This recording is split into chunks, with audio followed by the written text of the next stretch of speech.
विराजमान दिल्ली से राष्ट्रीय उपाध्यक्ष आदरणीय नकवी साहब, जो पार्टी के प्रवक्ता भी हैं, दिल्ली से जब बोलते हैं तो पूरे देश को हिलाते हैं। ऐसी बुलंद आवाज में कांग्रेस को ललकारने वाले आदरणीय नकवी साहब, मंच पे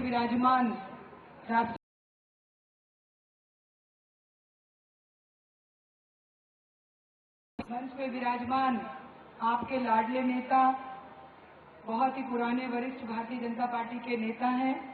हमें काम करना सिखाया है महावीर जी ने, और कड़क बोलना भी सिखाया है, दोनों ही काम कराया है।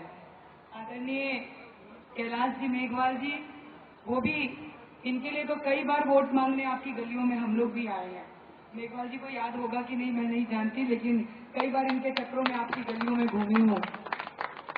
मंच पे विराजमान यहीं के कोटा से राजनीति करते हैं, लेकिन आपके ही जाए हैं।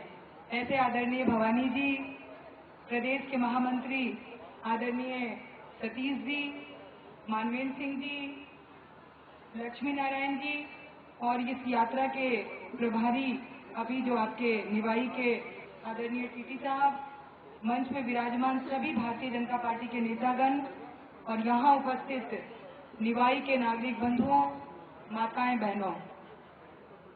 किरण जी ने बहुत विस्तार से कांग्रेस की कहानी आप लोग के सामने रखी है, और कांग्रेस की कहानी आप लोग से भी छुपी हुई नहीं है। किस तरह से राजस्थान में कांग्रेस ने इन 4.5 सालों में राजस्थान की जनता को मूर्ख बनाया, ये आप लोगों से छुपा हुआ नहीं है।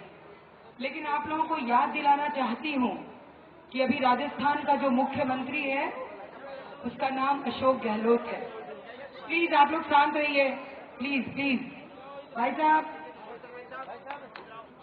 बैठ जाइए प्लीज। राजस्थान के जो मुख्यमंत्री हैं आदरणीय गहलोत साहब, वो जाति से तो माली है, पर उनके कर्म मालियों जैसे नहीं है। ये आप लोग अच्छी तरह से जानते हैं। जिस तरह से वसुंधरा जी ने उनको सुंदर सा चमन राजस्थान का दिया था, जहां खुशियां ही खुशियां थी, हर जगह राजस्थान में युवा की आंखों में रोशनी थी, महिलाओं की आंखों में खुशियां थी, किसान भी बहुत खुश था।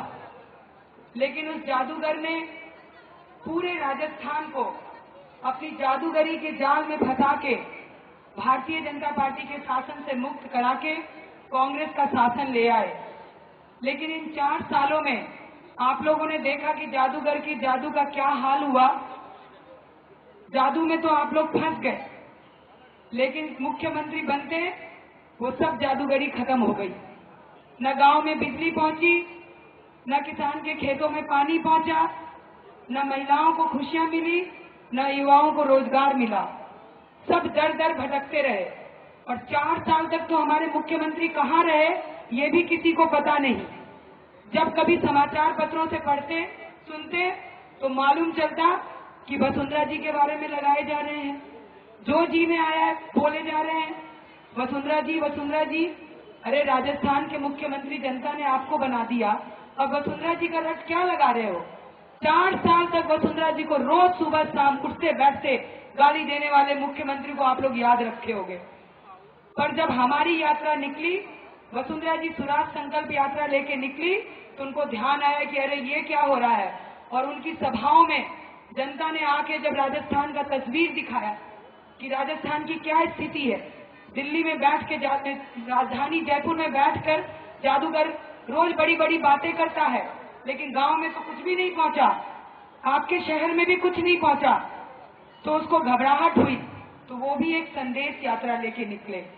मैं उनसे पूछना चाहती हूँ कि किस चीज का संदेश लेके निकले हैं आदरणीय मुख्यमंत्री गहलोत बाबू, ये तो बताइए कि राजस्थान में आप किस चीज का संदेश लेके निकले हो? संदेश ये देना चाहते हो कि राजस्थान की महिलाओं को किस तरह अपमानित किया जाए?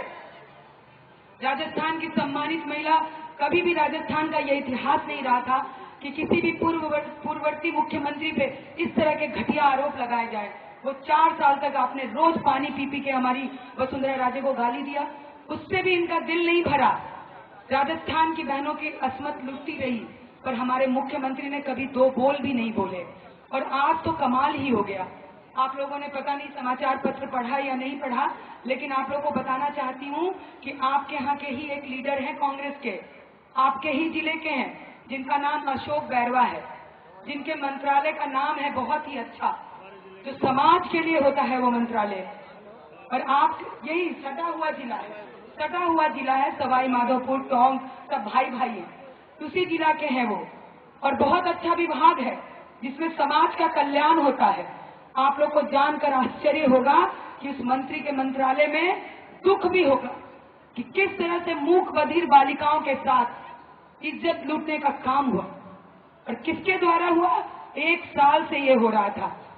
17 दिन पहले ये बात आ गई थी कि किस तरह वहां अधिकारी और कर्मचारी उन मूक बधिर बालिकाओं, जो बोलना नहीं जानती हैं, जिनका दिमागी संतुलन सही नहीं है, उन बालिकाओं के साथ इज्जत लूटने का काम इन लोगों ने किया। पर मुख्यमंत्री अपने राहुल बाबा को खुश करने के लिए उस मामले को दबाए रखे, क्योंकि राहुल जी की यात्रा थी राजस्थान में। वो सोचे अगर ये अभी खुल जाएगा तो हमारी सीट की छुट्टी हो जाएगी। उनको राजस्थान की बहनों की चिंता नहीं थी। 17 दिन के बाद वो मामला सामने आया, पर आज तक मुख्यमंत्री का कोई बयान नहीं आया।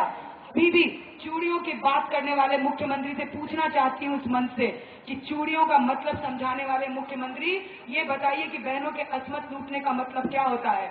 आपने दवाइयाँ फ्री कर दी, आपने भोजन फ्री कर दिया, आपने हमें मुफ्त दवाएं, मुफ्त इलाज सब फ्री कर दिया, और मुझे लगता है उसके साथ साथ महिलाओं की इज्जत भी फ्री कर दी। पूरे राजस्थान की बहनों की इज्जत सड़कों पे आ गई। ये काम आपने किया है, शर्म आना चाहिए आपको। और चूड़ियों की बात तो आपको बिल्कुल नहीं करनी चाहिए, माफी मांगनी चाहिए। जिस बहन के साथ बलात्कार होता है, जिस माँ की बेटी के साथ बलात्कार होता है, उस माँ से पूछिए उसकी हालत क्या होती है। और मूक बधिर बालिकाओं का बलात्कार हो गया, शोषण हो गया, गर्भपात करवाया गया, लेकिन हमारे मुख्यमंत्री 3 दिन से कुछ नहीं बोल रहे हैं। बोल रहे हैं तो सिर्फ वसुंधरा जी के लिए, और बातें करते हैं, कहते हैं वसुंधरा जी बताएं कि उन्होंने क्या किया। उन्होंने जो किया वो तुम 7 जन्म में भी नहीं कर सकते हो गहलोत साहब। उन्होंने तो राजस्थान की बहनों को खुशियां दी, राजस्थान की बेटियों को सम्मान दिया, राजस्थान की बेटियों को नौकरी दी, राजस्थान के युवाओं को रोजगार दिया। और तुमने अगर दिया है सिर्फ राजस्थान को, तो महिलाओं को नाक कटाने का काम किया, कभी भंवरी के रूप में, कभी किसके रूप में। हम शहर में निकलने के लायक नहीं रहे। जब हम राजस्थान से दिल्ली जाते हैं, वसुंधरा जी के समय जब हम दिल्ली में जाते थे, लोग पूछते थे कहाँ से आई हो, हम कहते थे हम राजस्थान से आए। सब लोग बड़े खुश होते थे, वाह वाह राजस्थान, जय जय राजस्थान, बड़ा कमाल का राजस्थान है, जहाँ महिलाएं भी बहुत अमन चैन से रहती हैं और युवा भी, सब लोग मिलजुल के रहते हैं। लेकिन दोस्तों, जब हम जाते हैं और कहीं उतरते हैं तो वहाँ लोग पूछते हैं कहाँ से आए हो, तो हम कहते हैं राजस्थान से आए थे। तो शर्म से उनका भी सर झुकता है और हमारा भी। कहते हैं भावड़ी के देश से आए हो, वही भावड़ी जिसको मार दिया गया, जिसकी इज्जत लूट दी गई, दलित महिला की हत्या कर दी गई, उस भावड़ी के देश से आए हो। शर्म हमें भी आती है। और मुझे तो एक फिल्मी गाना भी याद आता है दोस्तों, आप सब यहाँ बैठे हुए हो, एक डायलॉग, एक गाना बहुत पॉपुलर हुआ है, मुन्नी बदनाम हुई डार्लिंग तेरे कारण। ऐसा सुना है ना आप लोगों ने?